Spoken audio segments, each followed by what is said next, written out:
मोर सम्माननीय आंटी एवं मोर सम्माननीय नानी जो अभियोगटी आणुचंती मोर पूज्य पिता डॉक्टर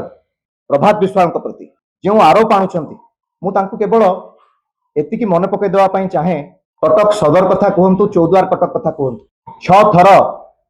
जनता जनार्दन जनता ही भगवान 6 थर डॉक्टर प्रभात विश्वाल को से भोट देछन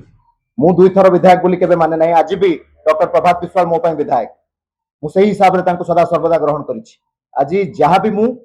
तांकर कठिन परिश्रम तांकर निष्ठा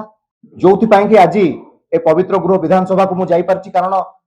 जनता जनार्दन डॉक्टर प्रभात विश्वाल को ऊपर विश्वास आस्था भरोसा रखी प्रभात विश्वाल को पुओ को पवित्र गृह विधानसभा पठेइछंती मु एतिकी कहि रखिया पई चाहे जो भली भाबरे आरोप एवं अभियोग लगेइछंती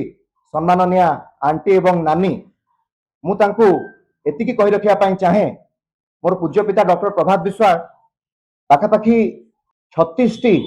यूनियन रे 36 टी संघ रे अक्रॉस द स्टेट सारा राज्य रे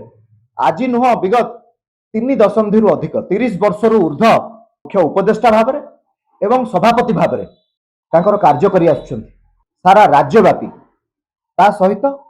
6 थर कटक सदर तथा चौद्वार कटक रो जनता जनसाधारण माने तांको बाछिचंती।